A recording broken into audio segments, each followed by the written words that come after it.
레위기 16장을 보겠습니다. 레위기 16장.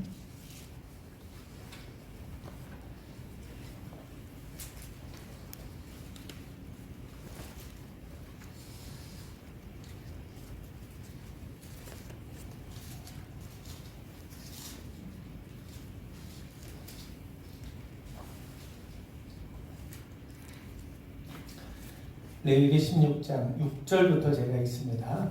레위기 16장 6절부터 있습니다. 아론은 자기를 위한 속죄제의 수송아지를 드리되 자기와 집안을 위하여 속죄하고 또 그 두 염소를 가지고 회막문 여호와 앞에 두고 두 염소를 위하여 제단 제비 뽑되 한 제비는 여호와를 위하고 한 제비는 아사셀을 위하여 할지며 아론은 여호와를 위하여 제비 뽑은 염소를 속죄제로 드리고 아사셀을 위하여 제비 뽑은 염소는 산채로 여호와 앞에 두었다가 그것으로 속죄하고 아사셀을 위하여 광야로 보낼지니라. 아멘. 예, 할렐루야.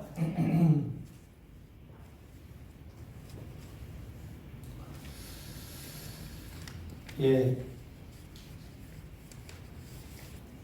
자, 하나님께서 이스라엘 백성들 가운데 임재하세요. 여러분, 그 구약 성경 가운데서 가장 어마어마하고 가장 놀라운 사건은 출애굽기 19장에 하나님께서 백성들과 만나시기 위해서 백성들 가운데 거하시기 위해서 직접 하나님께서 임재하신 겁니다. 그 언약이죠. 그 하나님과 이스라엘 백성들이 출애굽 통해서 시내산에서 언약을 맺어요. 그런데 이스라엘 백성들의 언약은요, 세 가지입니다. 첫 번째는 나는 너희들의 하나님이 된다. 너희는 내 백성이다. 내가 너희들 가운데 거하겠다. 이게 구약 성경 하나님께서 우리에게 주신 약속입니다. 자, 그리고 이게 신약 성경에도 그대로 이루어집니다. 요한계시록 마지막 장을 보더라도 이제 하나님께서 우리를 하나님이 되어주시고 그래서 우리 두 눈에 눈물도 닦아주시고 그리고 너희들을 내 백성으로 삼아주시고 이제는 하나님과 서로 얼굴을 마주하면서 함께 거하게 되는 이게 바로 요한계시록을 통해서 성경의 휘날레가 만들어지는 장면 아닙니까? 그런 측면에서 보면 하나님께서 시내산에서 약속하신 것 이게 요한계시록에서 완성이 됩니다. 자, 다시 한번 말씀을 드리면 하나님이 이스라엘 백성들에게 친히 오셨어요. 그들 가운데 임재하셨어요. 그래서 나는 너희들의 하나님이다. 너희는 내 백성이다. 나는 너희들 가운데 거하겠다. 그래서 하나님이 이스라엘 백성들에게 말씀한 게 뭐냐면 성막을 지으라는 것 아닙니까? 성막은요, 우리가 하나님께서 우리와 함께 하시는 것을 상징하는 도구가 절대로 아닙니다. 하나님이 그 자리에 임재하셔요. 여러분, 구약 성경에는요, 하나님께서 저 하늘 위에 계셔서 그저 높은 곳에서 우리를 쳐다보시는 그런 말씀이 나와 있지 않습니다. 그 하나님이 어디로 오셨는가? 성막으로 오셨어요. 성막으로 오셔서 우리 가운데 임재하시겠다는 거예요. 그런 측면에서 여러분, 이스라엘 백성들의 성막은 그냥 상징적인 자리가 아닙니다. 그 자리에 친히 하나님이 임재하셨어요. 그래서 하나님이 임재하실 때 어떤 일이 벌어집니까? 성막을 봉헌할 때 연기가 자욱하고 구름이 자욱하고 불길이 임하고 그러니까 백성들이 감히 범접해서 함부로 그 자리에 나갈 수 없었던 겁니다. 그 일이 언제 이루어졌느냐? 시내산에서 이루어졌잖아요. 시내산에서 이스라엘 백성들에게 친히 나오셨지 않습니까? 그리고 내가 너희들과 함께하기 위해서 성막을 지으라. 그리고 성막에 친히 임재하세요. 그리고 솔로몬의 성전을 지을 때도 그 자리에 친히 임재하세요. 그런데 여러분, 우리가 에스겔서에 보면 하나님께서 이스라엘 백성들이 범죄했기 때문에 성전을 떠나시는 장면이 나옵니다. 그게 이제 에스겔 초반부에 보면 에스겔 선지자의 말씀에 보면 하나님이 성전에서 떠나세요. 성전에서 떠나신다는 건 뭐냐? 하나님이 더 이상 이스라엘 백성들 가운데 임재하지 않으시겠다는 것. 하나님이 임재하지 않으시니까 어떻게 되는 겁니까? 이스라엘 백성들 가운데 하나님이 계시지 않아요. 하나님이 계시지 않으니까 어떻게 됩니까? 그들이 나라가 망하고 성전이 파괴가 되고 그리고 사람들이 어떻게 됩니까? 바벨론 포로로 끌려가게 되는 거예요. 자, 그런 다음에 이제 하나님이 이스라엘 백성들이 다시금 바벨론 포로에서 돌아와서 포로에서 귀환을 한 다음에 그들이 뭐합니까? 성전을 다시금 재건을 하죠. 학겔이라든가 스룹바벨이라든가 에스라 이런 사람들을 동원해서 무너진 성전이 다시금 재건이 돼요. 자, 그런데 그 무너진 성전이 다시금 재건될 때에는 어떤 일이 발생하지 않았냐면 하나님이 임재하시는 장면이 나와 있지 않습니다. 무슨 말이냐면 성막을 봉헌할 때 그리고 그 뭡니까? 그 성전을 봉헌할 때 하나님께서 임재하시는 그 어마어마한 사건들이 기록이 되어 있는데 그 에스라서라든가 느헤미야 또는 학겔이라든가 스가랴 이런 성전에 보면은 하나님이 임재하시는 장면이 나와 있지 않습니다. 성전은 다시금 재건이 되었지만 하나님이 친히 그 자리에 임재하지 않으신다는 거죠. 자, 그런데 그 하나님이 언제 다시 임재하셨는가? 다시 언제 우리 가운데 거하셨는가? 그게 뭐냐? 그게 바로 마태복음을 통해서 증거하는 겁니다. 여러분, 마태는요, 우리 예수님의 오심을 두 가지로 설명합니다. 첫 번째는요, 예수님이 우리 가운데 오신 것이 뭐라고 말씀합니까? 임마누엘이라고 말씀하죠. 임마누엘이라는 게 뭡니까? 하나님이 우리와 함께 계시다.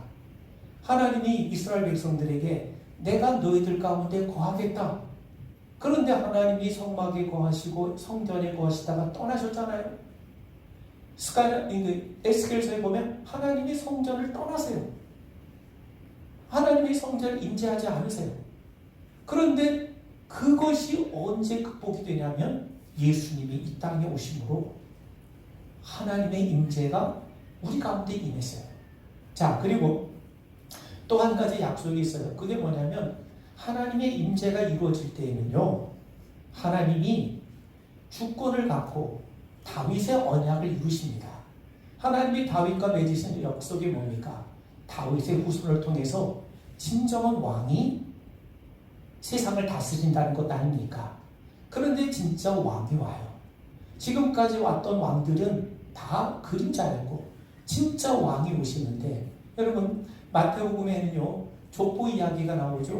족보 이야기는요 단순히 예수님이 이 땅에 오신 그 얘기를 하는 그런 족보가 아니라, 그 당시 족보는요, 여러분 우리는 족보에 별로 관심이 없는데 옛날에 우리 조상이 뭐였는지 그게 뭐 대수입니까? 지금이 중요한 거죠. 그런데 유대 사회에서는요 족보는 대단히 중요합니다. 사람의 자기의 정체성을 어디서 찾느냐? 족보를 통해서 찾아요. 우리가 하나님의 백성이라는 거, 우리가 하나님의 택함 받았다는 거 어디서 찾습니까? 우리가 아브라함의 후손이라는 데서 찾는 거 아닙니까?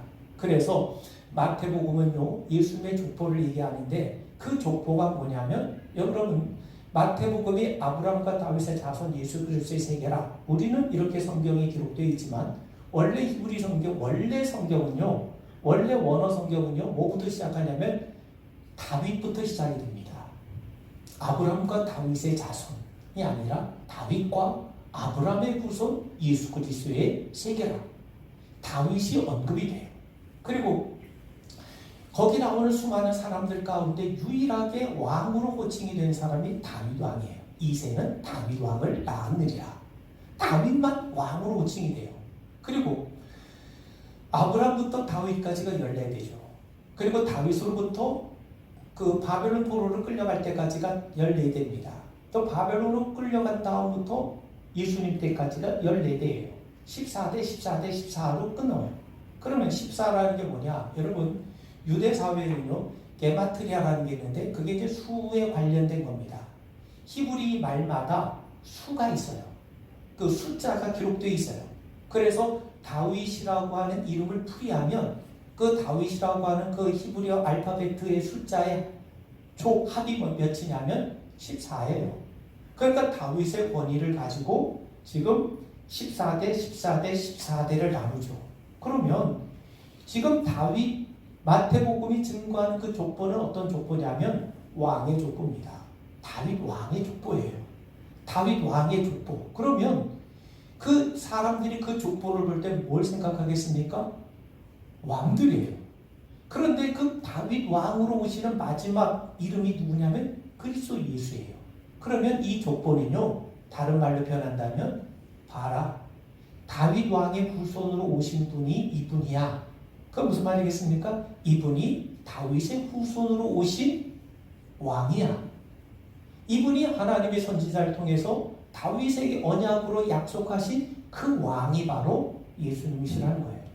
그런 측면에서 보면 마태복음 1장에 나오는 그 마태복음이 그 구약의 아주 능통한 사람인데, 그 마태가 증거하는 것은 뭐냐?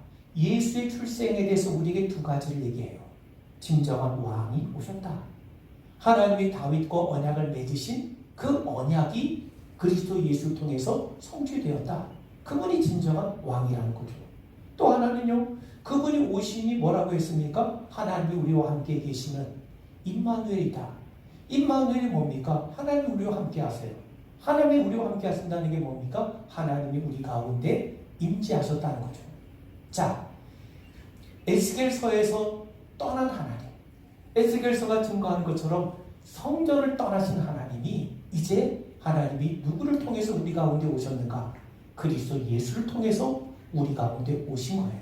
그러게 보면 마태복음 1장에 나오는 이 말씀은요, 단순한 얘기가 아니라 그저 예수님이 오셨다는 그런 얘기가 아니라 하나님이 이제 당신의 언약, 그 약속을 성취하신다.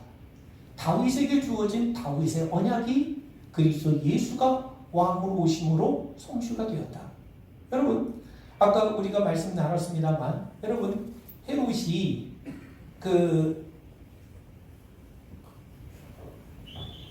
예수가 베들레헴에서 태어났다는 걸 알고 자기 군대를 보내지 않습니까? 왜 보내겠습니까? 다른 마가나 누가복음이나 요한복음에는 크게 나와 있지 않아요. 헤롯이 예수를 죽이려고 하는 그 장면이 나와 있지 않은데 마태복음은 그것을 증거하고 있어요. 뭡니까? 그분이 진짜 왕으로 오셨기 때문에요. 그래서 헤롯은 그 왕을 죽이려고 군대를 보냈던 겁니다. 그걸 통해서 마태는 예수님의 왕이다. 그리고 예수님의 오심으로 진정한 임마누엘, 달리 말하면 하나님의 임재가 우리 가운데 임했다는 것을 분명하게 말씀하는 겁니다. 자, 그런 의미에서 이스라엘 백성들에게 하나님의 임재는 대단히 중요합니다. 그 하나님의 임재를 가장 분명하게 나타내는 자리가 성막이에요. 성막은요, 진짜 하나님이 거하시는 자리예요. 그래서 하나님이 분명히 말씀하시잖아요. 내가 회막에서 너희들을 만나겠다는 거예요. 그리고 이 성막을 함부로 오염시키지 말라는 겁니다. 그 자리가 거룩한 자리라는 겁니다. 그리고 그 자리가 하나님의, 그래서 지성소는 뭡니까? 하나님의 발등상이에요. 하나님이 거하시는 자리예요. 자, 그래서 여러분, 왜 하나님께서 이스라엘 백성들에게 율법을 지키라, 말씀을 지키라, 하나님 앞에 나와 제사해라, 왜 그렇습니까? 그건 하나님이 친히 그 성막 안에 거하시기 때문에 그렇습니다. 자, 그런 측면에서 우리가 반드시 아셔야 될 것은, 여러분, 하나님이 하늘에 계십니까? 아니죠. 하늘에만 계신 분이 아니잖아요. 그분은요, 하늘에서 우리를 이렇게 살펴보신 분이 아니라니까요. 예수님 말씀하신 것처럼 우리가 주님의 이름으로 모인 그 자리에 주님이 그 자리에 계시다는 거예요. 우리 두 눈에 보이지 아니하지만 이 자리가 주님이 계시다는 것을 우리가 분명히 믿으셔야 됩니다. 자, 이제 이스라엘 백성들에게 그래서 하나님이 성막을 만들게 하셨고, 그 성막이 얼마나 중요하냐?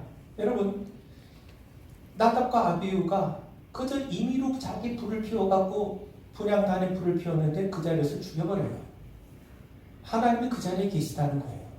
하나님이 그 자리에 계시지 않다면 그들을 죽일 이유가 없죠. 단지 상징적인 거라면. 그런데 하나님은 그 자리에 임재하세요.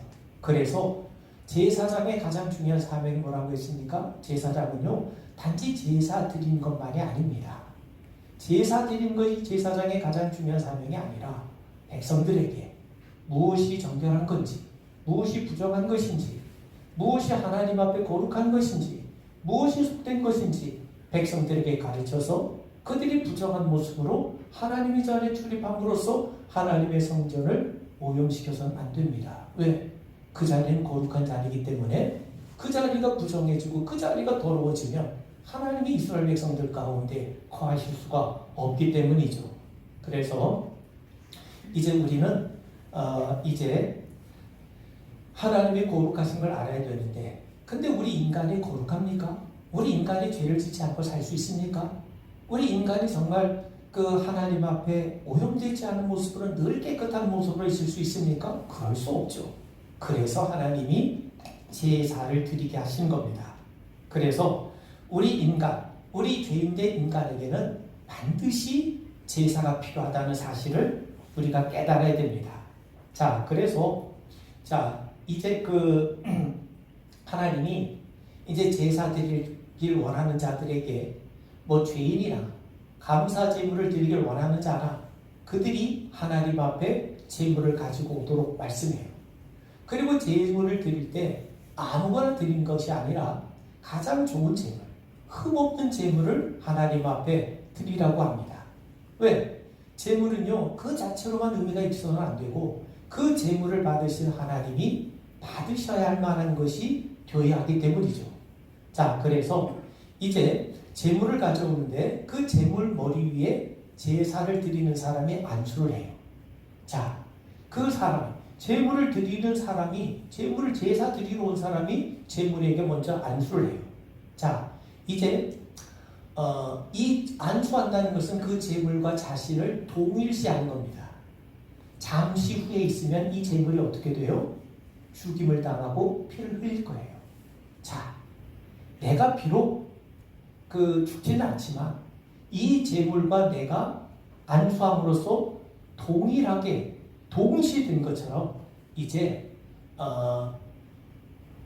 내게 일어나야 될 일, 내가 하나님 앞에 죄로 인해서 범죄한 일을 대신 이 짐승에게 전가함으로써, 사실 짐승이 죽을 때 누가 죽는 겁니까? 사실 나도 함께 죽게 되는 거죠. 자, 그래서 제사장이 이제 그 피를 제단에 뿌립니다. 그래서 제사가 이루어져요.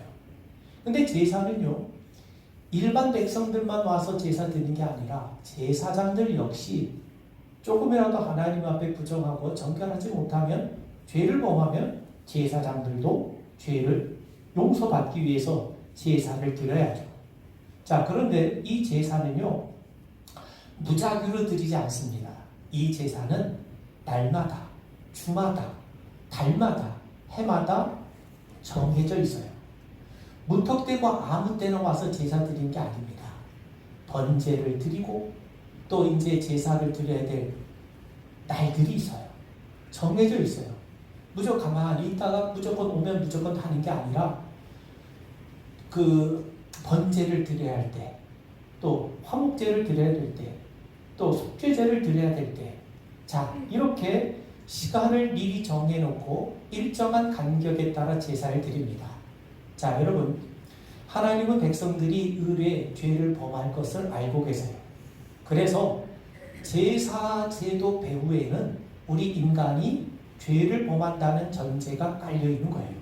자, 그래서 여러분, 하나님께서 제단의 불을 꺼지지 않도록 명령하시지 않습니까?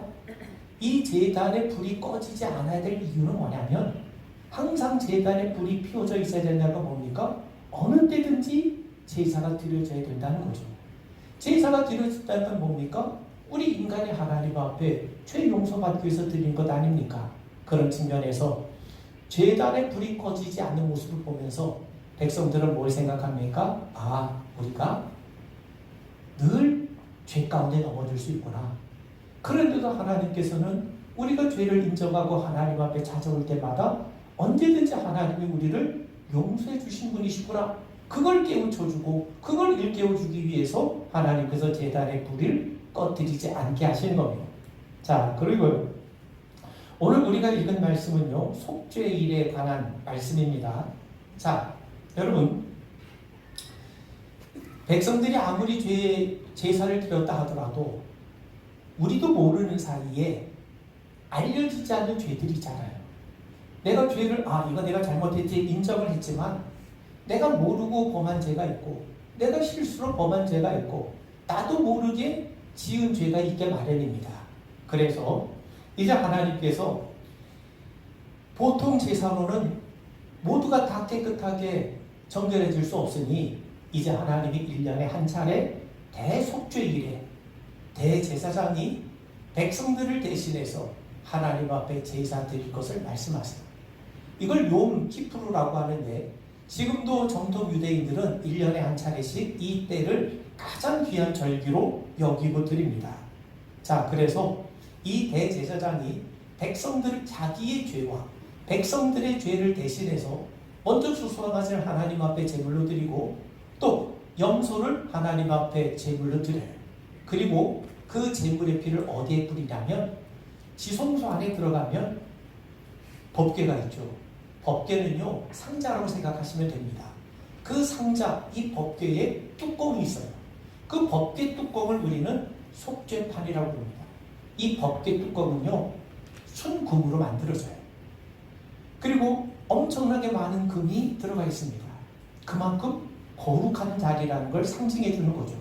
자, 그래서 이 법궤 뚜껑에다가 뭘 부어요? 짐승의 피를 백성들을 대신해서 제사장이 부어요. 그러면 여러분 이건 무슨 의미가 있겠습니까? 생각해 보세요.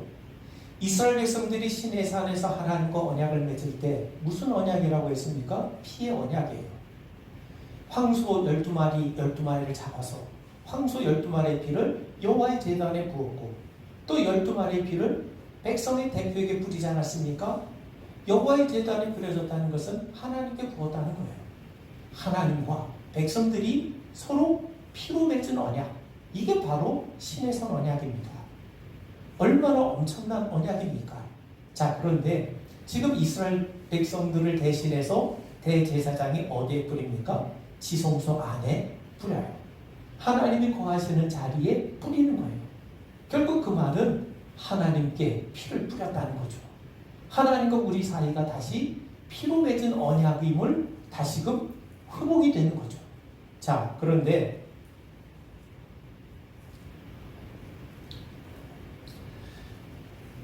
그 속죄소 위에 흘리는 피,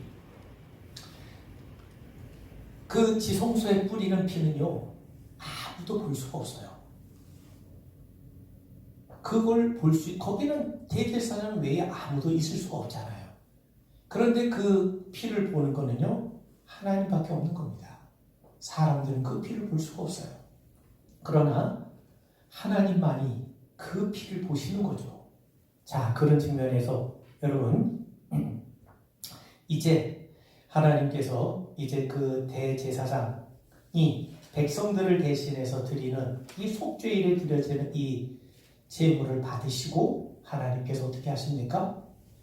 백성들이 미처 알지 못했던 깨닫지 못했던 모든 죄까지도 다 하나님이 용서해 주시는 거예요. 자, 성경 한 구절만 보겠습니다. 시편 103편을 보겠습니다. 시편 103편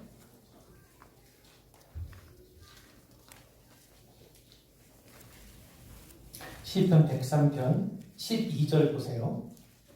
여기 보면 시편 103편 12절 보면 동이 서에서 먼 것 같이 우리의 죄가를 우리에게서 멀리 옮기셨으며 동이 서에서 먼 것 같이 우리 죄가를 옮기셨다는 거예요. 동이 서에서 먼 것 같이. 이제 말이 참 아리까리합니다. 그런데 대속죄일의 제사장은 그 자신의 죄를 위해서 하나님 앞에 수송아지를 드리고요. 백성들의 죄를 용서받기 위해서 염소 2마리를 잡습니다. 한 마리는 잡아서 그 앞서 말씀드린 것처럼 지성소에 들어가서 이 속죄판, 속죄소 위에 피를 뿌려요. 그리고 또 한 마리는요, 아사셀을 위한 염소라 해가지고 이들을 광야로 보냅니다. 그러면 광야로 간 이 염소가 어떻게 되겠습니까? 광야에서 죽게 돼요. 그 염소가 다시 이스라엘 백성들이 있는 자리로 돌아올 수가 없어요. 그런데 광야는요, 이스라엘 백성들이 보는 그 성막 있는 자리에서 동쪽입니다. 그러니까 이 염소를 아사셀을 위한 염소라 해갖고 동쪽으로 보내요. 그리고 또 한 마리 염소를 잡아서 지성소가 어디 있냐면 성막 입구에 딱 쓰면은 서쪽이 지성소가 있는 자리입니다. 서쪽에다 뿌려요. 그러면 한 마리의 염소는 서쪽으로, 한 마리의 염소는 동쪽으로. 자, 그러면 이 서쪽으로 간 염소와 이미 염소는 죽었죠. 피가 흘려졌으니까. 근데 동쪽으로 간 염소는요, 저 광야로 떠나보내요. 그러면 동쪽으로 간 염소가 광야에서 어떻게 됩니까? 광야에서 죽게 돼요. 그러면 이 두 염소가 만날 수 있습니까? 만날 수가 없는 거예요. 그게 바로 동이서에서 먼 것 같이란 말입니다. 그래서 동이서에서 먼 것 같이 우리 죄가를 우리에게서 멀리 옮기셨으며, 그 말은 뭐냐?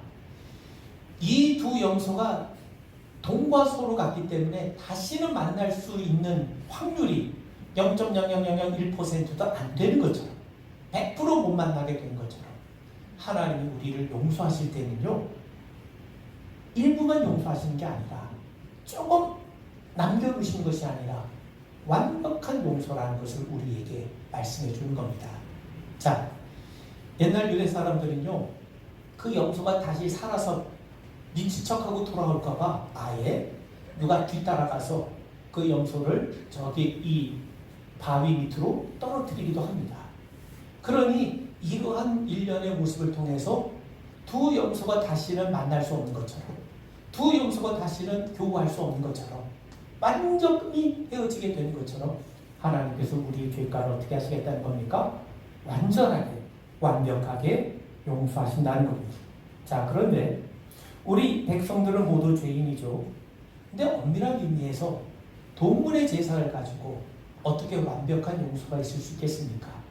죄를 지을 때마다 매번 제사 드려야 되고, 1년에 매번 또 속죄일 제사를 드려야 되고, 어떻게 이 제사가 완전한 제사가 될 수 있겠습니까? 그래서 대제사장의 제사는 불완전할 수밖에 없어요.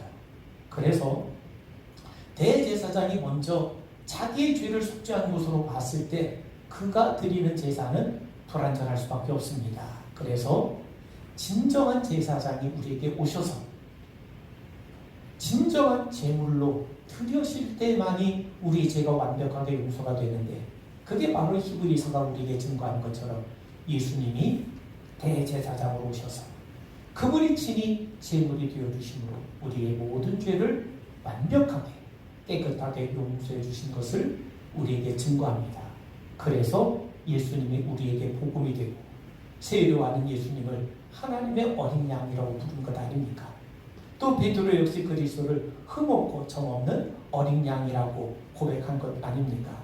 그런 측면에서 그리스도의 의만이 오늘도 우리의 참된 구원의 근거가 되는 것을 우리가 다시 한번 기억하게 되길 바라고요.